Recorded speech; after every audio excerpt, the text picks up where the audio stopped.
Hola a todos, me da mucho gusto saludarlos, espero que se encuentren muy bien. El día de hoy les traigo una nueva conversación aquí para el canal de YouTube Somos Agricultura y también, como no podía faltar, para mi podcast, Podcast Agricultura justamente, ya una de las últimas entrevistas de esta quinta temporada, este quinto año.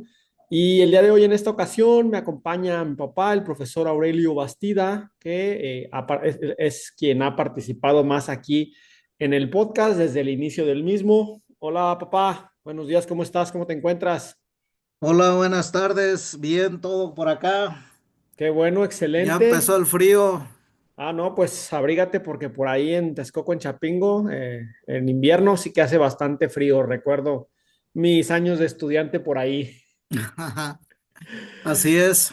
Bueno, pues oye, el día de hoy vamos a hablar sobre el tema tecnológico, implementación tecnológica, niveles tecnológicos, nuevas tecnologías aplicadas al agro y todo esto. ¿Por dónde quieres comenzar? Bueno, pues esto de las tendencias tecnológicas en la agricultura, yo lo quise relacionar con los tipos de agricultores que tenemos en México y por grupos, cuántos de ellos pueden acceder a estas tecnologías. Y es que actualmente siempre hay personas inquietas y otro profesor de por acá, el profesor Noriega. Por ahí de repente me regaló una camisola de su proyecto que decía, pues, cosas más, cosas menos, tecnología 5.0 y dije, ah, caray, esta es tecnología digital o de qué se trata.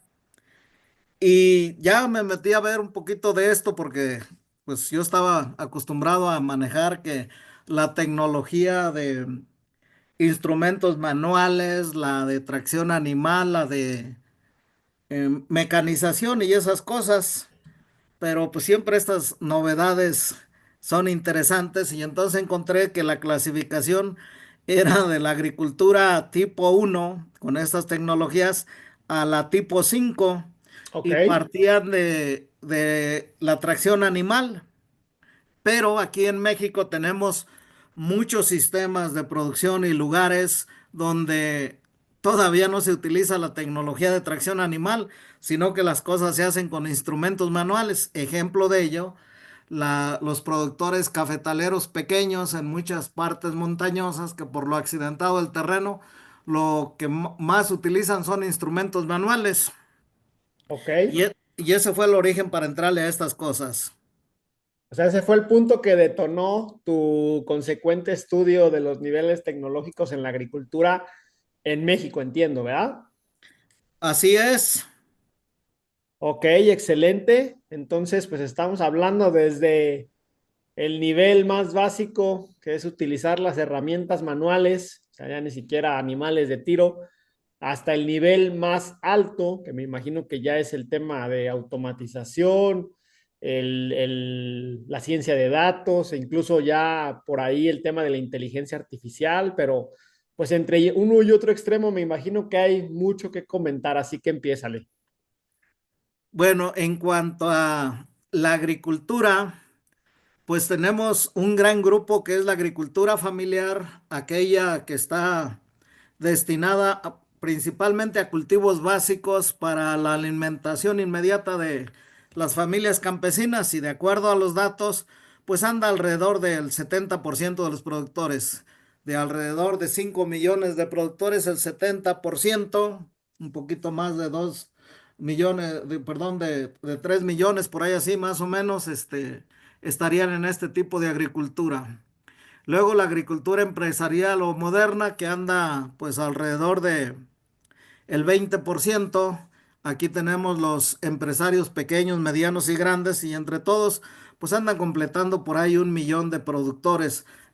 Además hay que señalar que de estos solo unos 20,000 son empresarios agrícolas y probablemente sean los que den trabajo a los egresados de las distintas carreras de agronomía.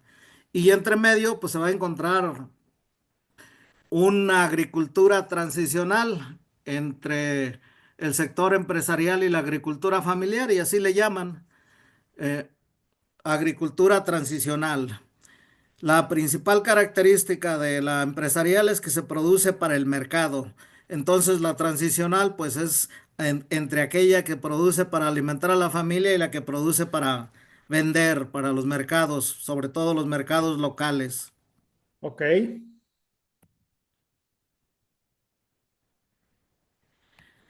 Bueno, de acuerdo con los datos del Censo Agropecuario del 2022, nos indican que en México existían un poco más de 5 millones, concretamente 5.994.342 unidades de producción agropecuaria y forestal.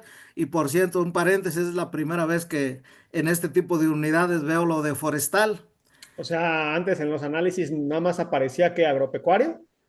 Agropecuario principalmente, ahora ya empiezan a considerarlo forestal. Ah, qué bueno, excelente. Esa es una buena noticia para los forestales como tú. Sí, ¿verdad? Y que de estos el 26% desarrollaba la agricultura en riego y el 74% en temporal. Entonces es interesante, lógicamente, que la actividad forestal pues se da principalmente en condiciones de temporal, aunque el crecimiento de los árboles es diferente al de los cultivos agrícolas. Así es, totalmente de acuerdo. Y que en las actividades agropecuarias y forestales se empleaban un poco cerca, más bien cerca de 27 millones de personas. De estos 22, casi 23 millones eran hombres y 4.3 millones eran mujeres. Aquí también hay que hacer una aclaración en cuanto a la participación de las mujeres en las actividades agrícolas. Es aquellas que tienen un puesto, que reciben un salario, porque la verdad en muchas regiones las mujeres campesinas trabajan más, su jornada es más larga, a veces empieza a las 5 de la mañana y termina a las 12 de la noche, pero cuando se les pregunta si trabajan, dicen, no, es ama de casa, como si el ser Sí. ama de casa fuera algo muy sencillo, más cuando se tiene una familia y hay que apoyar a las actividades agrícolas, que es a veces el cuidado de los animales o incluso apoyar al parejo en las actividades del campo, de la agricultura, cosecha del maíz. Y bueno, pues esa es ya la segunda jornada, porque ya empezaron desde muy temprano para hacer la comida, el desayuno, el almuerzo y todo lo demás. Que ese tema de la falta de visibilización del trabajo de las mujeres en el agro es todo un tema, ¿eh? Como dices, de repente participan muchísimo, pero no tienen una consideración y se les encasilla justamente como amas de casa, cuando son a lo mejor incluso no solo las que están ayudando en la producción, sino luego las que están vendiendo o comercializando o intercambiando los productos. Así es, ojalá y que en este sexenio ya que tenemos una presidenta, pues todas estas cosas se corrijan y ya se dé el debido reconocimiento a este esfuerzo que realizan las mujeres del campo. Ojalá que así sea, ya veremos cómo nos va en este sexenio.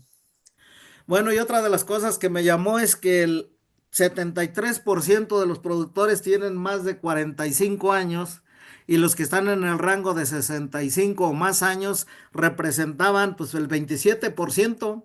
Nos habla de una población envejecida. En este caso, una población responsable de la producción de alimentos en México envejecida, ¿no? Así es. Y bueno, aquí hagamos un paréntesis, papá, porque quiero justamente saber cuál es tu perspectiva del recambio generacional en el agro. Tú, obviamente, todos los días estás rodeado de muchachos, de jóvenes, estudiantes de carreras universitarias y bueno, también incluso a nivel preparatorio medio superior. ¿Cómo ves tú el tema del recambio generacional en el agro? ¿Es algo que debe preocuparnos? ¿Se ve que viene ahí el recambio y en algún momento llegará o qué va a pasar? Está ocurriendo. Un poco al final trataremos esto, pero ahorita te adelantaré que ese recambio generacional tiene un componente urbano importante. Ok, Están regresando algunos jóvenes que estudiaron lo que menos te imaginas, filosofía o lógica o arte, cosas que no tienen nada que ver con la agricultura.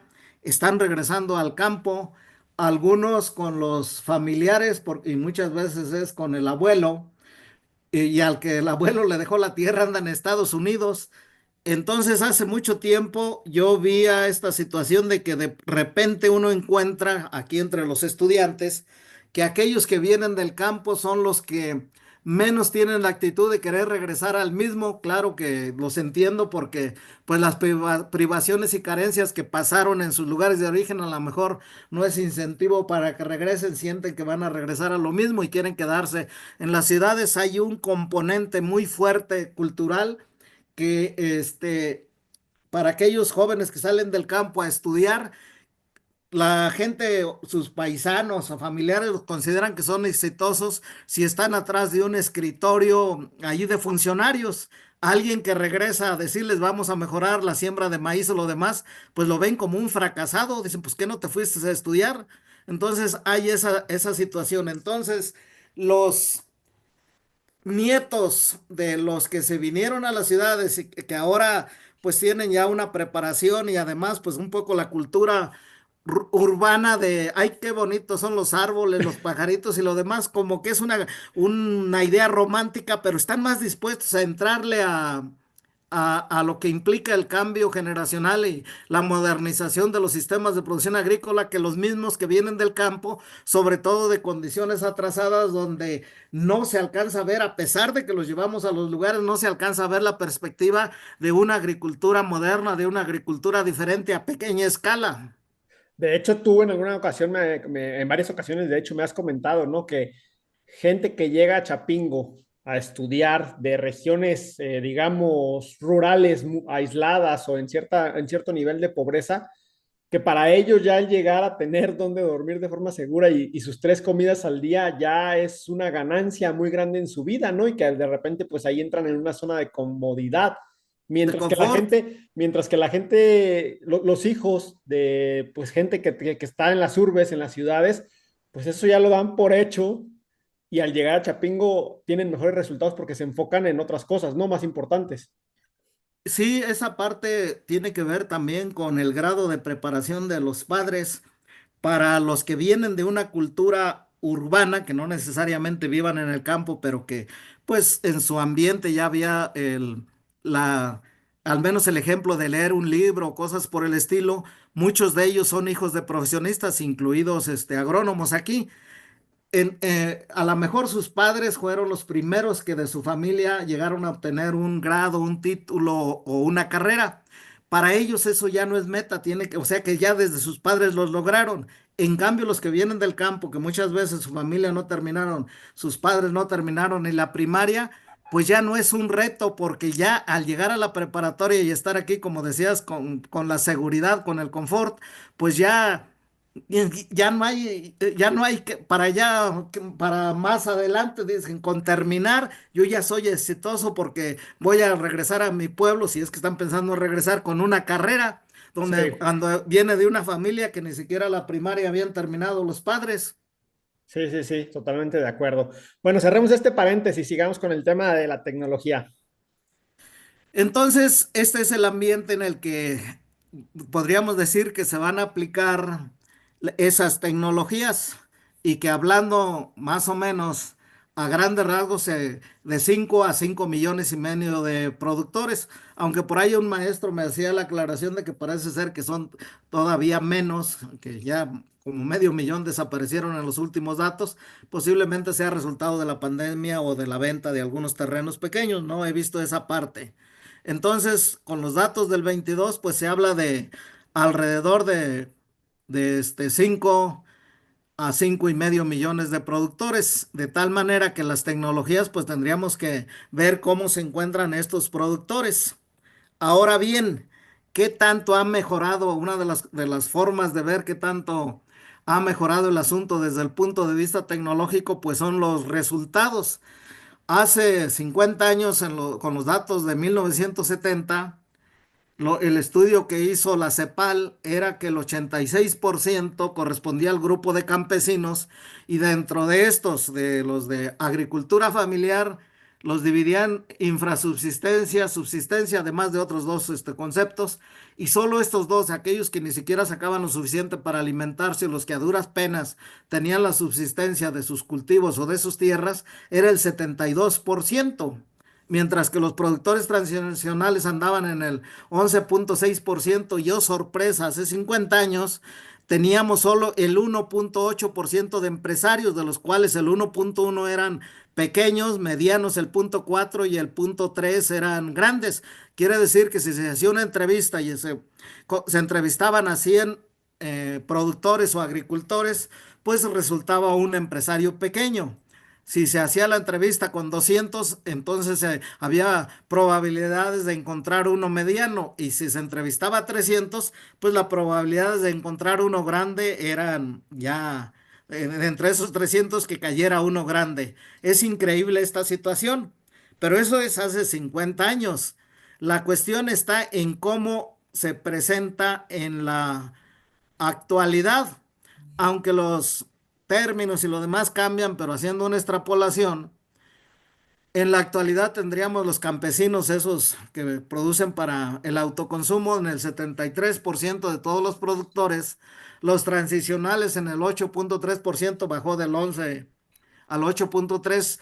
Los empresarios pequeños, que eran el 1,1, subieron al 9,9, casi el 10%.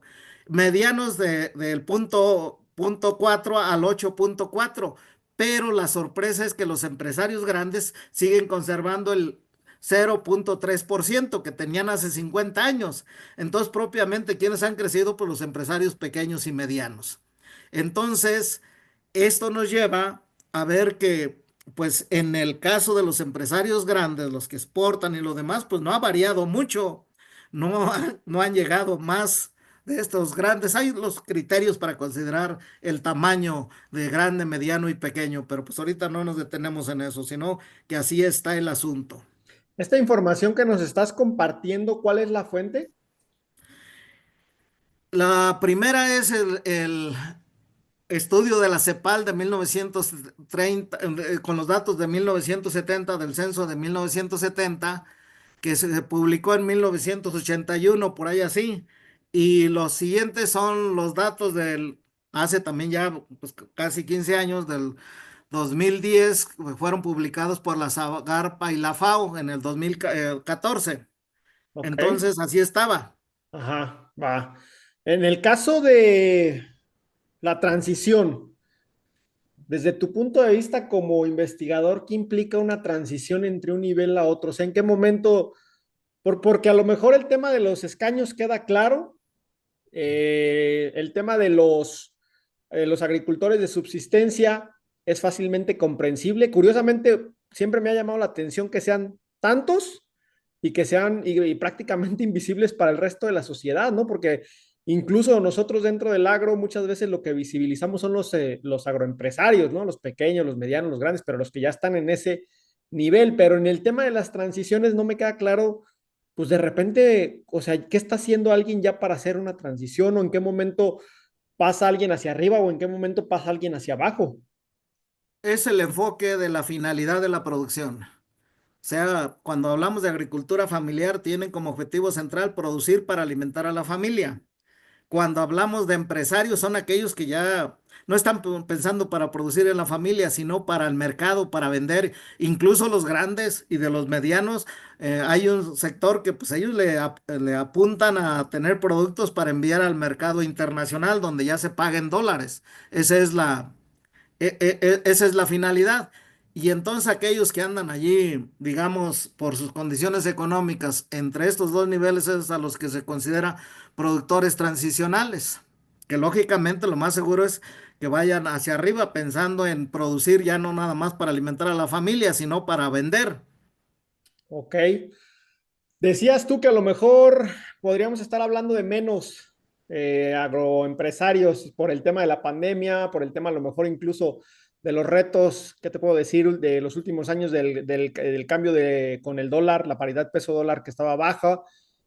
Escuché yo en algún podcast a alguien que decía que cuando hay este tipo de problemáticas, la eficiencia de aquellos que sobreviven aumenta y que son filtros pues para eliminar a los agricultores que no son eficientes en su producción. ¿Qué piensas tú al respecto? Pues yo creo que es aplicable para todos los grupos. Y aquí es donde en el sector bajo tenemos la emigración del campo a la ciudad. Entonces, esto que señalaba mi compañero de que el número de productores se ha reducido, pues es probable, por ejemplo, allá por donde yo nací, hace algunos años que andábamos asesorando a una empresa de restauración, encontrábamos que había, concretamente platicamos con una persona que decía que parecía terrateniente, que él estaba a cargo de la parcela suya, de la de su hermano, de la del primo, de la del compadre, porque todos andaban en Estados Unidos, decía, y quieren que, me dicen, pues, ay, tú trabajas, no me da tiempo ni de trabajar lo mío. Entonces, parte de eso puede ser esta situación. Ahora, en el otro extremo, en los empresarios, pues allí ya es el mercado y efectivamente es la eficiencia. Pero en el sector que va enfocado hacia lo familiar, pues son otros eh, las motivaciones, los parámetros que habría que aplicar, porque no se trata de una eficiencia, sino más bien de tener los productos suficientes para la familia. Y si no los tengo, pues a lo mejor ahí estaría la ineficiencia, pero la salida es la emigración del campo a las ciudades, del campo a la industria, del campo a los servicios, y un alto porcentaje, pues eso se va a la construcción de casas. ¿Podría la agricultura convertirse en las siguientes décadas en un sector donde quienes se queden puedan hacer mucho dinero? Porque pues si cada vez más gente se sigue yendo a las ciudades y menos gente es responsable de producir el alimento para todos, pues ahí debe haber una oportunidad de negocio en el futuro, ¿no? Mira, para que haya negocio tiene que haber mercado. Al menos aquí en esta parte, con las comunidades que yo estoy estudiando, forestales, ellos ya están en ese plano haciendo negocio. ¿Por qué? Pues se unieron o ya están trabajando en común, y el negocio, pues es el mercado interno, y aquí como está la Ciudad de México cerca, donde creo que ya en toda el área conurbado, pues ya se supera los 20 millones de habitantes. Hace tiempo se decía que era un cuarto de la población. Este mercado sigue creciendo y sigue demandando productos. Entonces, estos ejidos que estoy estudiando, pues ellos allí ya hablamos de que tienen una especie hasta de reparto de utilidades, solo por el aprovechamiento forestal, por ejemplo, de alrededor de 16 hectáreas cada año, pues ellos andan sacando entre 4 y 5 millones de pesos. Ponle que la mitad o un poquito más sea de gastos. Al final, a ellos les anda quedando mínimo 1 millón de pesos, que una parte la reinvierten y otra parte se la reparten. Pero por ejemplo allí es nada más del aprovechamiento del bosque, porque también tienen su aserradero y allí probablemente hasta les queden más ganancias, de tal manera que cuando por allí ya en confianza me dijo alguien, dice, bueno, es que yo el año pasado recibí alrededor de 30,000 pesos nada más por ser ejidatario a finales del año, algo así como un aguinaldo. ¿En qué otro lugar de México los ejidatarios tienen aguinaldo? Entonces, el mercado existe, nada más que en este caso de los productores pequeños, tienen que organizarse. Ok, el tema de la organización lo vamos a tocar más adelante. Es un tema que siempre se pone sobre la mesa, pero creo que al final de cuentas algo sigue faltando, ¿no? Porque pues dices, bueno, si la organización es el camino, ya nos lo ha mostrado también incluso en el lado hortofrutícola a PEAM, los de Emex, a Neverris, en el lado de ahí de los invernaderos, pues también a lo mejor hay ahí su industria que es medio cerrada entre ellos, o sea, se apoyan entre ellos, puede ser, pero aquí la cuestión en este caso sería, ¿cuál es el papel que juega la tecnología en el desarrollo de estas comunidades? O sea, al final, ¿qué es una baja tecnología? ¿Qué es una media? ¿Qué es una alta? ¿Qué es una super alta? ¿Cómo la implementan?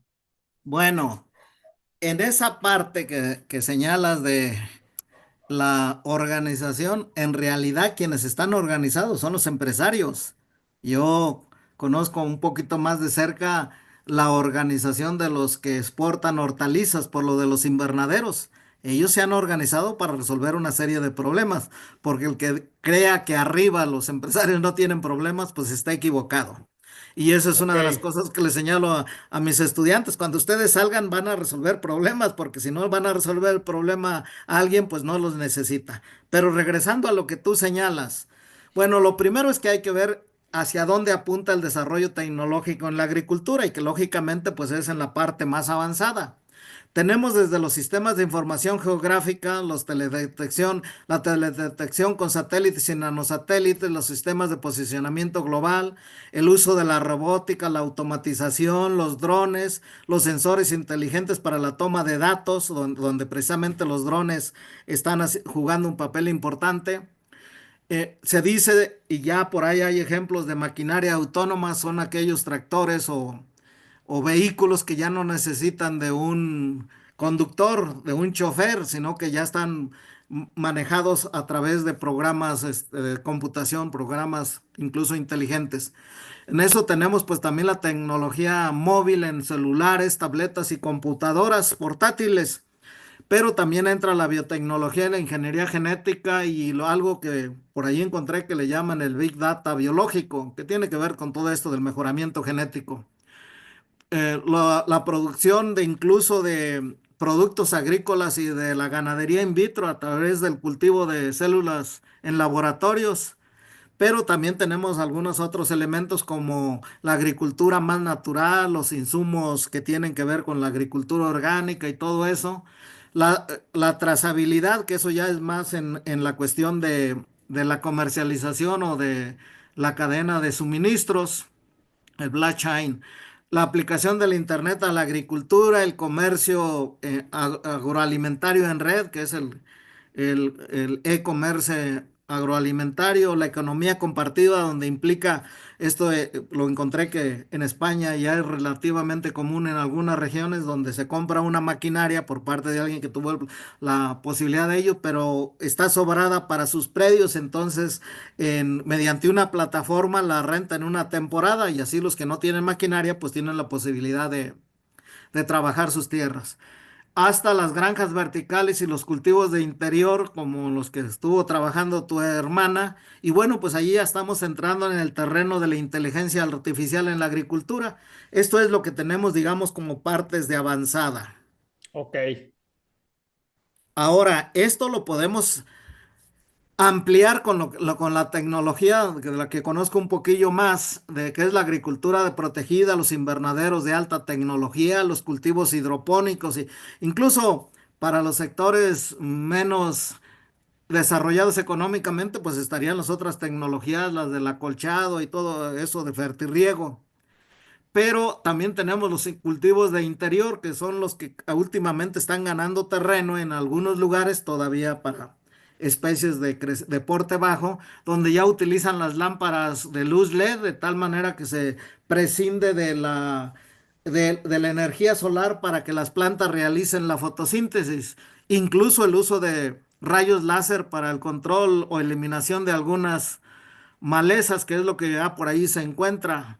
Además de la agricultura regenerativa, y bueno, podemos hablar del sistema diversificado de milpa, que puede ser una solución para aquellos que andan buscando la alimentación. Entonces, como tú puedes ver, pues el abanico es bastante amplio.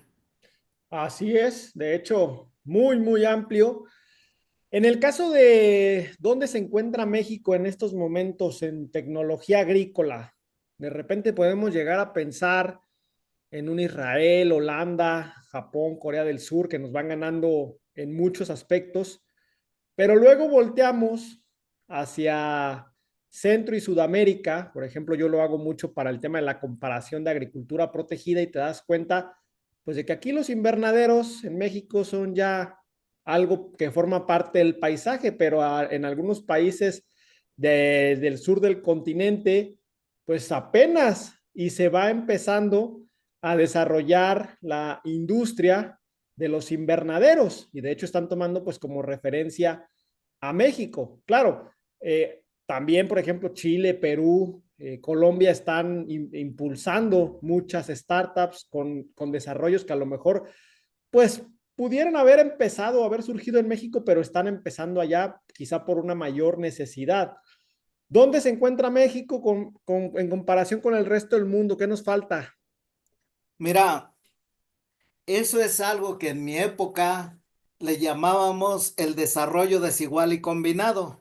Y yo creo que este concepto es muy aplicable para esos países y para México. En una misma región podemos tener de la agricultura más desarrollada hasta aquella que se hace con las manos, con los instrumentos manuales. Ahora bien, esta agricultura viene desde el origen de la agricultura y para el caso de México podríamos decir que hacer agricultura con instrumentos manuales es hasta 1520 cuando llegaron los españoles y ya trajeron los animales de tracción y el arado. ¿Cuál es la característica de estos instrumentos? Pues que eran de piedra, de madera, de barro, de fibras textiles, mientras que los que llegaron con la tracción animal, pues ya utilizaban en alguna parte las rejas del arado de acero o de fierro. El elemento central para esto pues son los animales de trabajo y los arados y las carretas. Y eso lo tenemos desde la época de la colonia. Algunos autores señalan que hasta 1940, porque en 1940 se vino ya la mecanización con los tractores y esto pues se fortaleció. Hablar de las siguientes agriculturas es ya para los años relativamente recientes. La agricultura de precisión, 1990, según algunos estudiosos, la agricultura digital, que ya conlleva otros elementos, pues es por ahí, pues también a partir del año 2000 y actualmente se estaría en la agricultura desarrollada mexicana, en la agricultura inteligente, donde ya empieza un poco esto de los sistemas inteligentes para controlar los invernaderos. Ahora bien, Casi no te veo.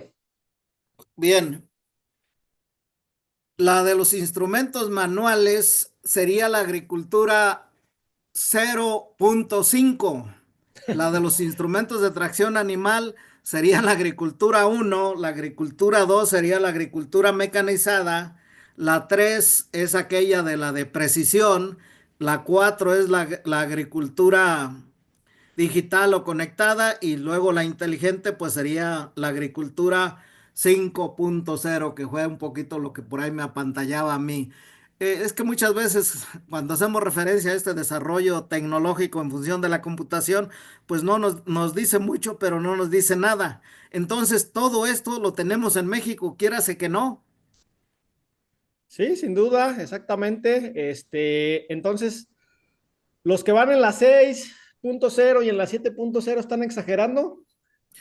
Creo que sí, creo que si nos quedamos con la agricultura inteligente cubriríamos todos esos niveles.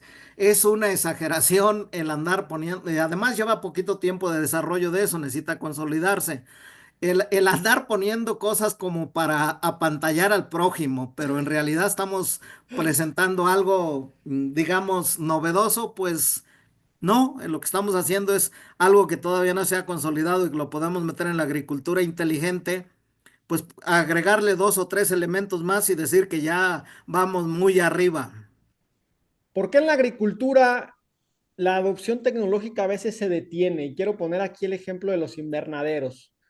Cuando empezó el boom de los invernaderos en México, pues había ciertas limitantes climáticas de plagas y enfermedades y varias décadas después esas limitantes no han mermado, sino que han aumentado, pero parece que en los últimos años se ha detenido el tema del crecimiento de superficie de invernaderos en México, cuando la necesidad es mayor que nunca. Y es una tecnología que ha probado su valía, sus resultados. ¿Por qué hemos topado con pared en ese aspecto? Yo creo que por lo que está pasando en Estados Unidos, en realidad ese desarrollo tecnológico que se impulsó fue para cubrir el mercado de exportación hacia Estados Unidos. Llega un momento en que esto queda cubierto o se cubre, porque ellos también tienen su propia tecnología y están produciendo sus propios alimentos, de tal manera que ya no hay tanto ese incentivo. ¿Puede seguir creciendo? Pues sí, es finalmente una competencia y entonces se trata de ganarles, ser más eficientes y ganarles, por ejemplo, a los que abastecen a la Unión Europea y que son principalmente algunos países de Asia, pero más que nada algunos africanos. Entonces se trata de eso, que de repente el mercado ya no sigue creciendo como parecía que crecía en décadas pasadas en forma exponencial. Ok. Esa es fundamentalmente una de las razones.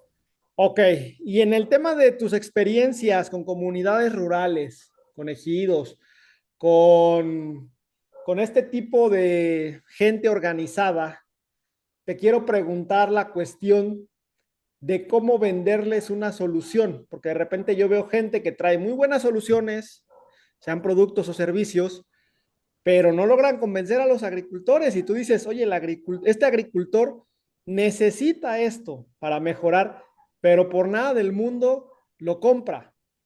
Bueno, Tú has trabajado con estos agricultores desde cerca. ¿Cómo hay que convencerlos? yo creo que tú estás refiriéndote y lo has visto entre los empresarios pequeños. Ajá, Es allí donde dices, es que esto lo necesita, pero no lo entiende.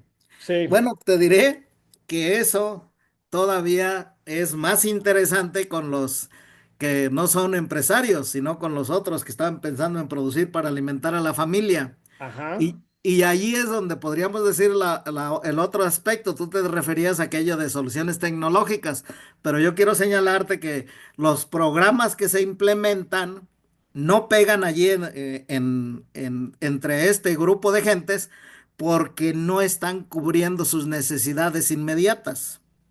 Y además son propuestas parciales. De repente llegan con el proyecto de hacer letrinas, bueno, puede ser que sí se deba adoptar, pero luego el de dar tinacos o el de llevar algunos sistemas hidropónicos, y son como si alguien que estuviera enfermo de cáncer, valga la comparación, le estuvieras dando mejorales. Hay que ver qué es lo que requiere. Y entonces, eso es lo que estoy trabajando precisamente. Son comunidades que ya están organizadas, pero por ser campesinos y a veces, bueno, en uno de los ejidos hay un agrónomo, un forestal, en el otro está un licenciado, alguien que estudió leyes y pues su participación es invaluable, pero no hay muchos profesionistas como para ver hacia el futuro. De tal manera, y crear empleos, crear empresas. Y bueno, pues eso es un poquito mi papel.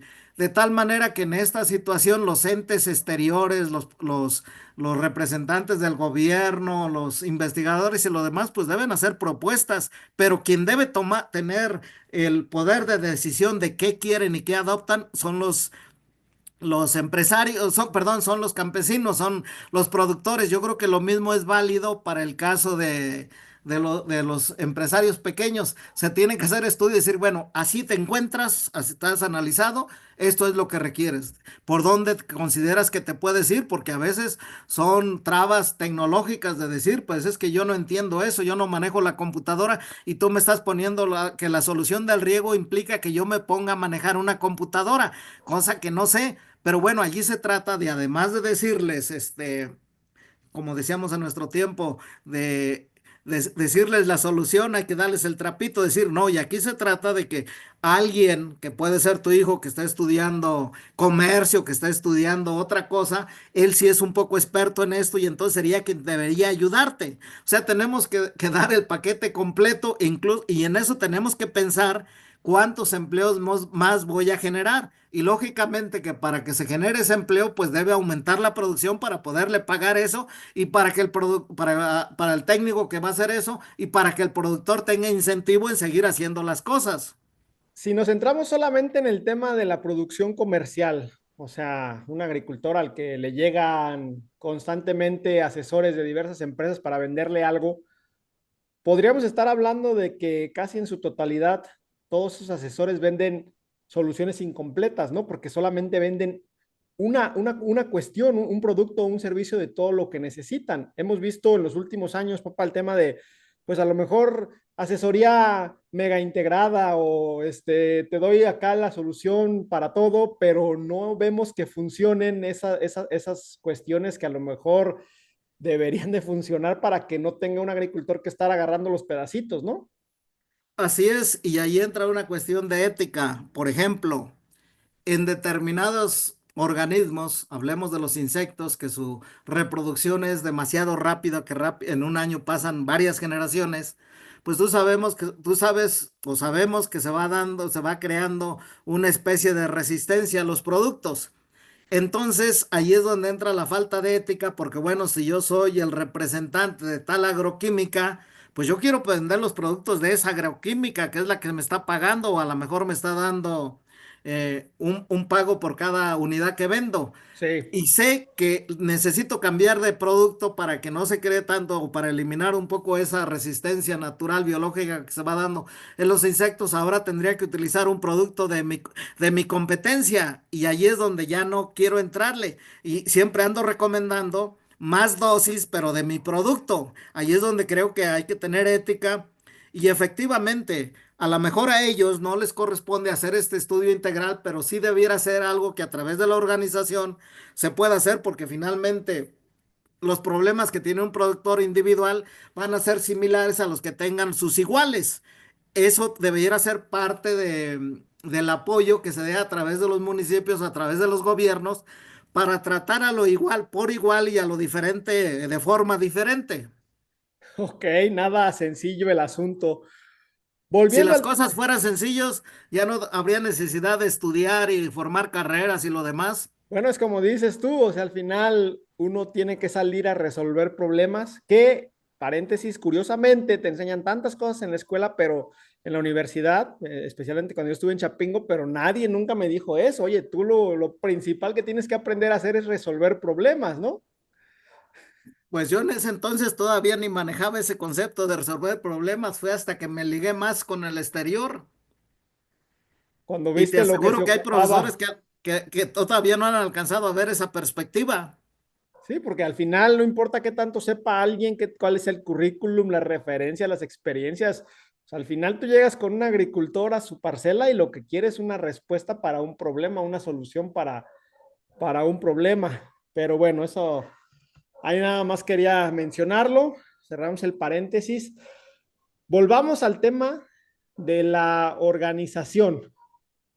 No te veo, ¿eh? Aquí estoy. Volvamos al tema de la organización.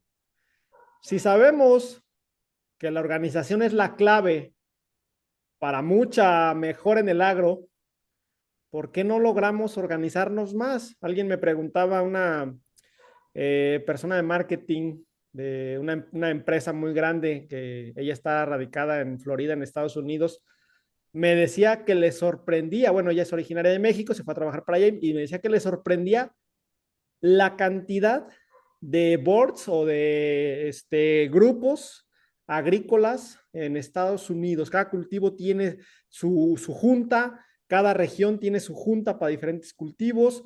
O sea, están muy, muy organizados y me decía que le sorprendía todavía más el poder de cabildeo que tenían para con el gobierno y lo comparaba con México y decía, bueno, es que si le preguntamos a la gente del agro, organizaciones, pues las mismas, ¿no? APEA, Memex, Aneberris, y son son las tres que yo siempre menciono, pero no hay como que puedas mencionar mucho. Antes podías mencionar a lo mejor los sistemas producto, que ahorita parece que están en el abandono, no sé qué vaya a pasar ahí, pero ¿por qué no nos podemos organizar más si por ahí está la solución a muchos problemas? Mira, no podemos decir que es una sola causa, son muchas, desde la cultural, pero yo creo que en gran parte han contribuido, mm, o quienes deberían contribuir a esto, pues son las escuelas de agronomía. Sin embargo, se da una formación individualista, se da una formación incluso parcializada. A mí todavía me llama la atención que cuando vemos estos, tanto profesores como estudiantes de mecánica, creen que el problema se va a resolver con la mecanización del campo, los de irrigación con el riego, los de fitotecnia pues son un poco más amplios, los de ganadería pues sienten que el bosque les estorba para meter más ganado, en fin, no vemos el problema en forma integral y es que nuestra formación pues es precisamente de esa manera, nada, es como una especie de tu formación en una especialización es como ver a través de una ventanita y nada más de esa ventanita. Y la verdad es que afuera, pues se requiere, al menos para la agricultura campesina, se requiere tener una visión más amplia. En el caso de la agricultura empresarial no es un problema porque finalmente hay alguien que coordina, es como aquella orquesta o sinfónica que toca muy bien, pues cada individuo toca su instrumento, pero hay quien lo dirige. En el caso de la agricultura empresarial, pues es el gerente, el director o quien esté encargado de eso es el que se encarga de la dirección y que todo funcione bien. Y entonces, si requiere análisis de suelos, pues no va a contratar a uno de producción animal, sino que a un suelero, alguien que le resuelve esa parte. Pero él o su equipo con el que está asesorado son los que integran esas partes. Si tiene problemas de comercio, pues va a contratar a alguien que tenga experiencia en esas partes o que se haya formado en eso, de tal manera que por eso funciona. Y a veces también hay una serie de situaciones que no es tan fácil llevarlas a cabo, pero imagínate con gente que está en el campo y que su perspectiva es corta, que además piensan, como yo en su momento lo pensaba, que el mundo era pues siempre igual al que yo conocía, hasta que empecé a viajar por todo el país, gracias a Chapingo, pues me di cuenta que no, que desde el punto de vista cultural, geográfico y lo demás hay muchas condiciones de tal manera que en este caso tendríamos que plantear soluciones integrales a esa problemática y eso no queda más de otra que estudiar a partir de los grupos grandes o de comunidades para decirles esto es lo que, como te encuentras, puedes llegar hasta acá de esta manera, pero les corresponde a ustedes. Incluso aquí va a haber la necesidad si requieres un centro de salud, pues vas a ver la necesidad de alguien de medicina, de enfermería, pues plantea lo que algunos de los hijos de tus avecindados y demás, o de gente que vive acá, pues a lo mejor le gusta estudiar eso y decirle, bueno, pues una vez que estudies, aquí está un puesto de trabajo esperándote. Muchas veces también nos vamos con la idea de lo que se gana en el puesto, pero hay cosas que luego no analizamos. Eso nos lo señalaba precisamente un productor forestal en Pueblo Nuevo, nos decía, cuando yo estaba trabajando allá en la Ciudad de México en una empresa de repartidor de refrescos, pues ganaba mucho más, pero tenía que rentar. En la casa se quedaba la señora y los hijos y ellos tenían que hacer comida para ellos, mientras que él tenía que irse a trabajar y pagaba pasaje. Tenía que comer por allá, era doble gasto. Entonces resulta ser que cuando veía lo que ganaba y lo que le quedaba, pues cuando él analizó esta situación y se regresó a trabajar a su pueblo, dice, ahora no tengo que pagar transporte porque aquí mismo trabajo, no tengo que vivir rentando porque aquí está nuestra casa y además regreso a comer en la familia a la larga o más bien con los meses y el año, pues resulta ser que me queda más aquí que de lo que me quedaba allá porque todo me lo gastaba. Entonces muchas veces es así, de decir, en tal lugar me van a pagar tanto, sí, pero tienes que trasladarte, tienes que rentar, tienes que comer, en fin, todo eso no se analiza y uno nada más se va, incluso los estudiantes, porque en tal lugar me van a pagar más, pero a lo mejor los gastos sean mayores.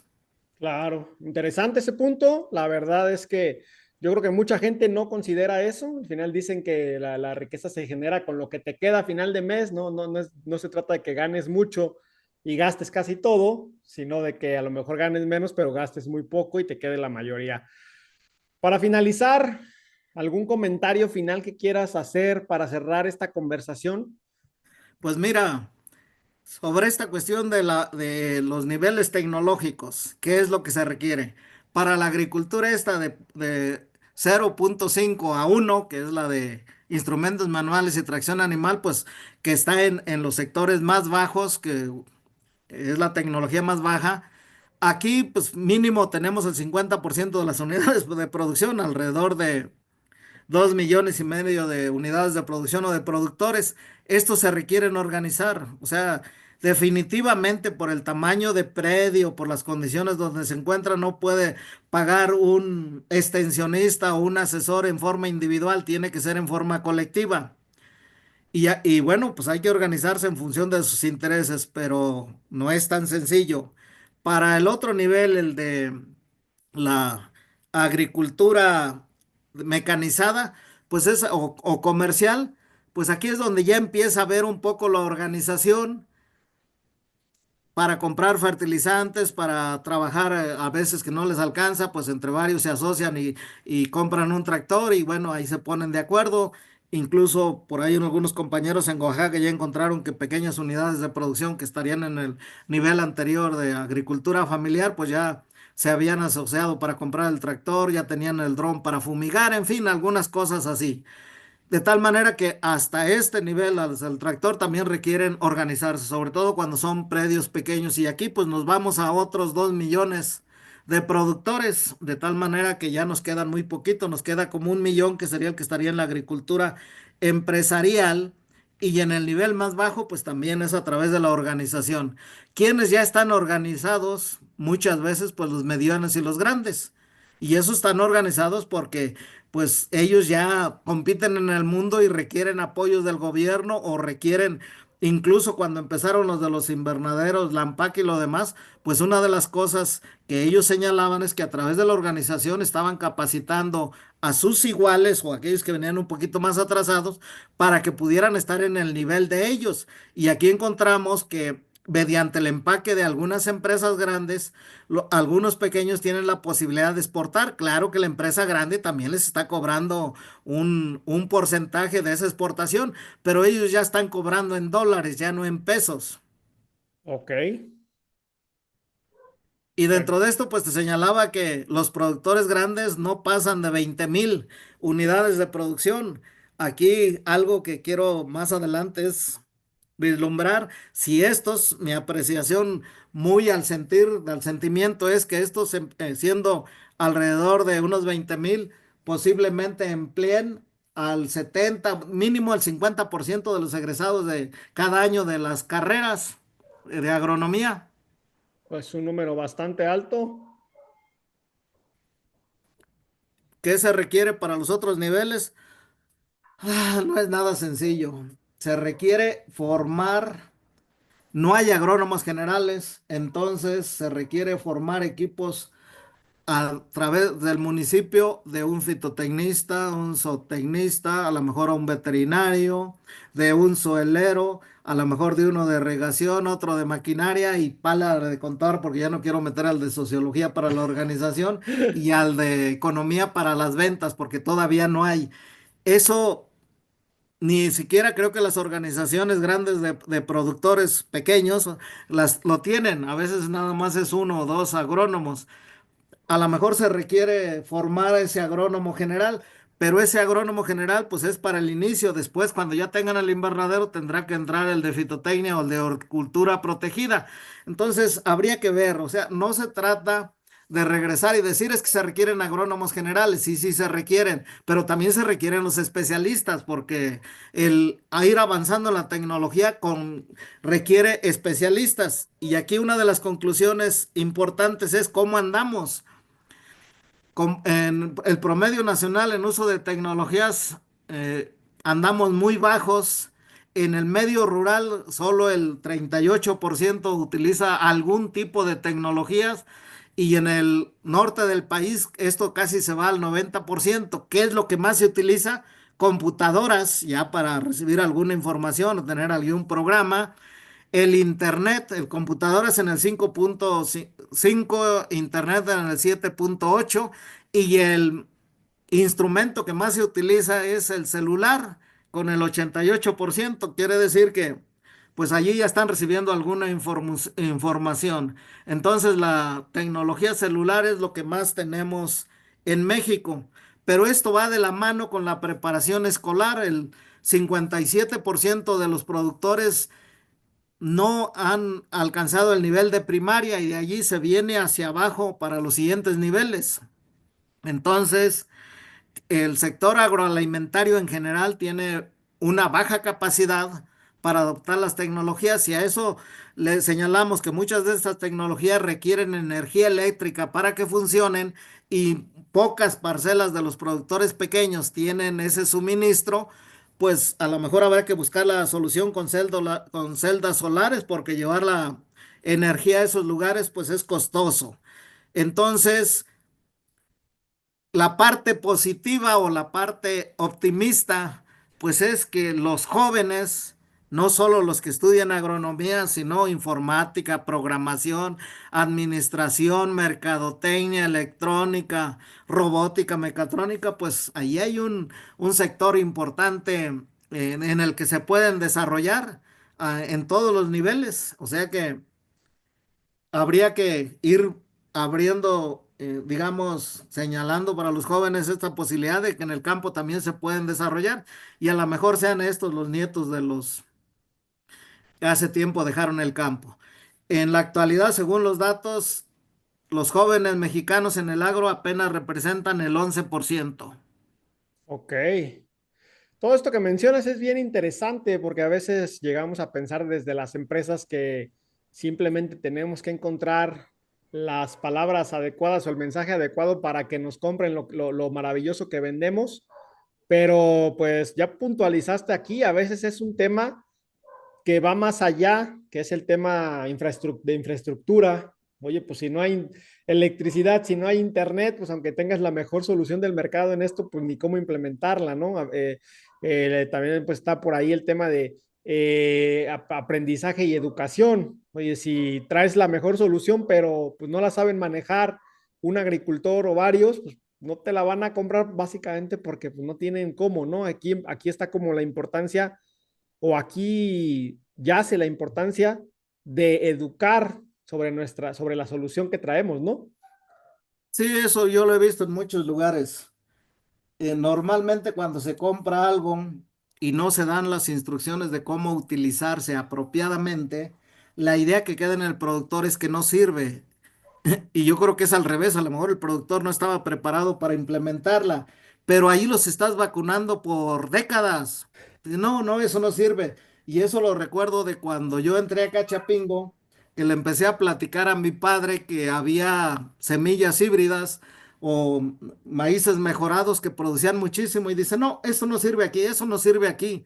Y pues me quedé con nada más con el planteamiento porque él me atreví a preguntarle, ¿por qué no sirve? Pues don fulano lo trajo y para nada, no se dio nada. Entonces, no solo es una vacunación en contra de un individuo, sino que él se encarga de decir que eso no sirve a todo el que quiere escucharlo y hasta el que no quiere escucharlo.